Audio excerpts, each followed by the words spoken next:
Hey everybody, Roland Martin here. Welcome to my YouTube channel. I tell you, today we're at Headwaters Lake. It's a big place in Central Florida. It's a brand new lake, and I'm going to show you how to pitch. Now, I know you think of pitching as one thing. You think of pitching as taking a big casting rod or a big flipping stick in this case, big heavy line, big heavy weight, and pitching it. Well, that's one way to pitch, okay? That's fine. We'll do that too. There's another way to pitch. What about taking a topwater plug like this devil's horse, and for the sake of throwing underneath limbs and for the sake of throwing underneath a dock, I can pitch it, okay? That's that's a good deal.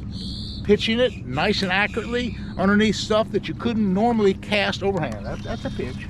Now you think of me as a power fisherman, and I'm a power fisherman. But I love spinning tackle. I love spinning tackle. And I pitch spinning tackle as well.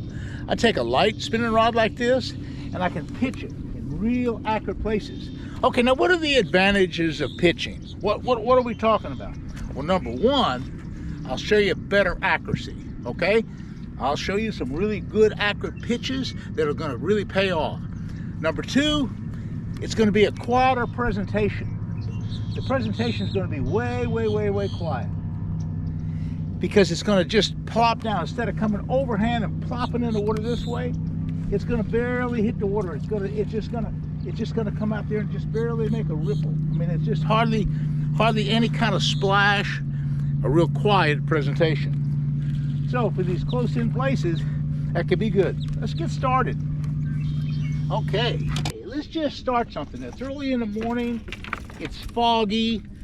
You know what I'm gonna do? I'm gonna show you how to pitch a devil's horse accurately, quiet presentation, really up close tight. Okay, let's go. Let's put the trolling motor down, and this is kind of a really neat deal. I'll tell you, pitching can be really something. Come up with your power poles. The power poles are down.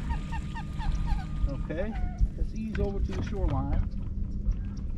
Now again, pitching can be very accurate. Quiet presentation, a more accurate presentation. Okay, let's try it. I'm going to come in right through that corner right there. Look at that. Hardly any bitty splash. It's just really cool. Be able to sit there, real accurate spot. You know, the problem with topwater fishing like this is that there's a lot of hydrilla in the water, and so you have to be kind of close to be able to see it. That's the one thing. And then you can't get caught in the hydrilla. The hydrilla just will kill you every time. So I'm just going to go real close to these reeds. Okay, right in here. Watch this cast.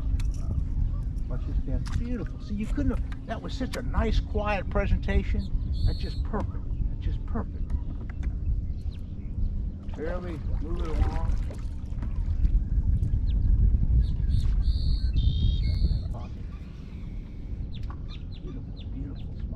If I'd made an overhand cast, chances are I would have missed. But instead, the thing when you're pitching, the lure comes out at eye level and you can follow it. The hand and eye coordination is better because you're following the lure as it leaves your line of sight. It's not coming overhead and coming into your line of sight. It's in the line of sight the whole time. So it's a little bit easier to control. Pitching a topwater. And you don't always get it perfect. Sometimes you miss it. Sometimes you miss it. But again, when you're fishing heavy cover like I like to fish, this is the most accurate way I can fish. Now I know there's better casters. There's probably a whole bunch of people that can cast better than I can cast. But I tell you, when I pitch like this, I'm pretty competitive. I'm real competitive at this point. There's not many people can cast an overhand cast any better than I can pitch. So I'm competitive. I'm throwing 30 feet. I'm throwing 40 feet. So that's not a bad deal. Okay.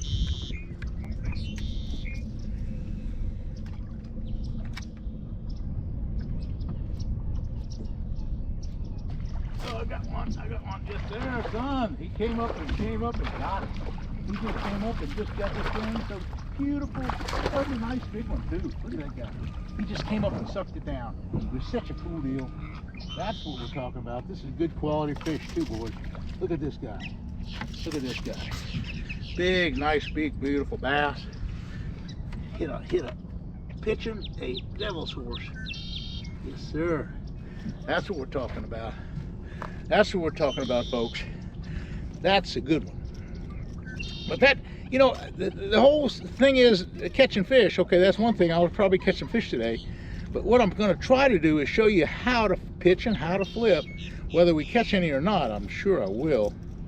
I'm going to have to, these are Gamakatsu hooks, and they're hard to get out. That was so cool. It was such a cool shot. I don't know if the camera got that or not. I don't know.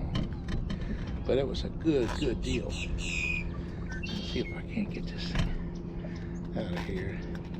He just rolled up and got it. Yeah. Ooh. Nice big old giant fish. That's a good one, son. Woo! Drop it back in there. Okay, let me get this go. Okay. He just sucked it down so cool. That was just perfect. That was what we call a good deal. Okay, I'm just gonna get the camera on this next little spot. I'm gonna throw in there.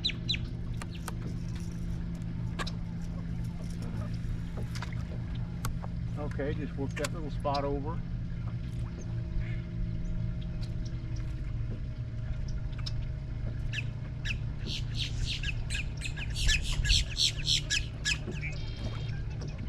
And then we work this little spot here.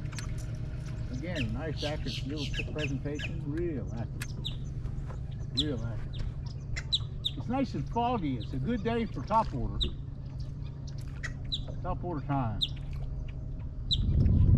I mean, when I'm pitching and flipping, if I want to go a long ways, the only disadvantage, let me just tell you one thing about pitching. There is one disadvantage, and that is it's only good for 30 or 40 feet. If I want to go 60 or 70 feet, I'll make an overhand cast. But I don't have the accuracy. I'm just kind of throwing open water right now, which is fine. And I do continue to make overhand casts, don't get me wrong. When I fish and I'm pitching, I mean, I'm making overhand casts and I'm making pitches. So I'm just doing a little bit of both. But it's just another thing to add to your arsenal of technique, because with that pitch, you can sometimes make a presentation that you'd never be able to make with an overhand cast. Oh, by the way, you might wonder why I got this bandage. My stepson Rich has some big dogs, real giant big dogs, and Rockwilders, great big ones. And they weigh 140 pounds, 150 pounds, and they're friendly. They jump up on you. Well, when a 150-pound dog jumps up and he clawed, and he cut my arm. He didn't bite me. He was really happy. But he's so big and rough and boisterous that they can hurt you. Okay.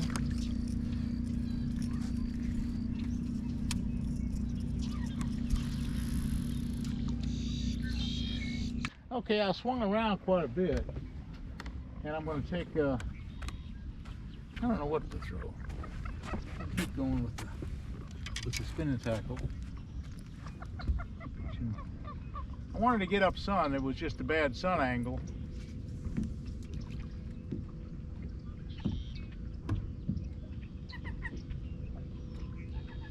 Bad sun angle. I can pitch, I'm looking down in the water, I see holes in the hydrilla, so there's one. He's in that hole. He's in the hole in the hydrilla. He's in the hole in the hydrilla, that's where I pitched that little fluke in there. Not a fluke, it's a D-shad by Yamamoto. But the point is, if I hadn't been close, I wouldn't have been able to see it.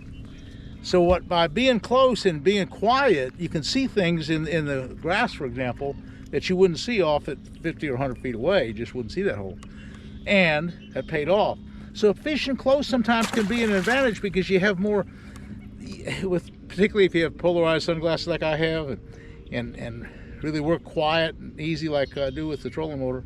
You can work kind of close like we're doing, and it really pays off. But you got to be quiet. I remember one time I was fishing Wren Lake, I think, and it's one of the big bass tournaments. And what happened, there were carp all over the place. Well, as long as I was so quiet that I didn't scare the carp. See, carp are the spookiest things ever. If you scare the carp, you scare the bass. But if you don't scare the carp, you'll catch the bass. And that's what I did that day. So when Paul Elias said he was watching me catch all these bass and these lily pads and all these carp were there, I wasn't scaring them. I was going so slow and quiet.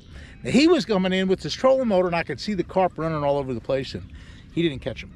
But the point is, if you're quiet enough not to scare the carp, you're quiet enough to catch the bass. What I'm using here is a D shad by Yamamoto, and the difference is it's a little heavier than a regular fluke, and I like it because it casts a little better. And I happen to have this one on straight braid because I got some 15-pound braid. I'm just running it straight on it, and I've had 2 strikes on it, so it's really not hurting it. I've got a 3/0 Yamagatsu hook, and I'm putting it right through there, and I'm kind of skin hooking it in the back, just barely like that. Okay, that's my fluke rig. Looking for another hole. Okay, I'm gonna pull our glasses on.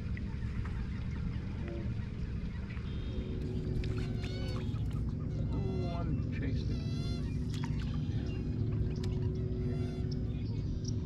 Little one. He's coming right after it right now. He's right there.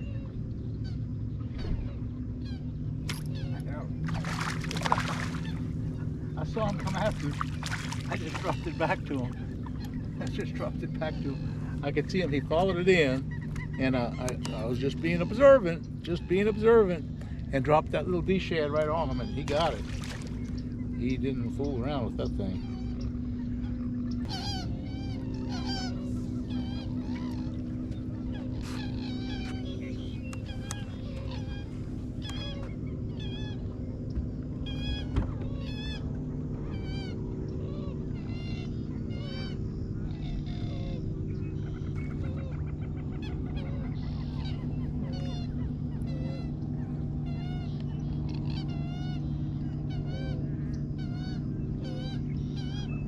Another one, guys. Another one.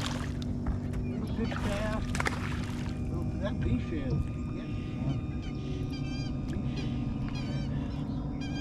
That's the bone. I haven't caught a big one yet, but the big ones will bite it. Big ones will bite it. So, again, here it is. It's spawning season. Water temperature is 68 degrees. I'm not really seeing any bass on beds, but evidently they're probably on beds or getting ready to go on beds. I don't know that they're on beds or not. So anyway, that was a good deal. Anytime you can see what appears to be a bed, a bright spot on the bottom, I'd throw to it. It's kind of what I'm really not doing that yet because the sun's not right. I can't really see what's going on the bottom. But I was showing you the pitch cast, and sure enough, that pitch cast was working. Well, I got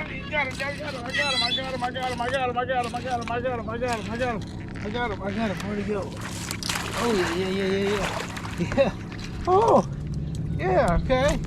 Now we're talking. Well, I knew I'd catch one pitching or flipping. I knew I would. Yeah. I knew I'd catch one. Halfway decent. Hit the old craw worm. Lure fall right out. Well, you know, we didn't do a whole lot today. But what I did show you that was so cool, I'm gonna let this one go. Okay, what I showed you that was so cool was that you can pitch and get a more accurate cast in your pitching and a more quiet presentation. And of course, you know, I've been doing it with this heavy tackle for forever, but you can do it with light tackle. You can do it with topwater plugs. You can do it with a worm.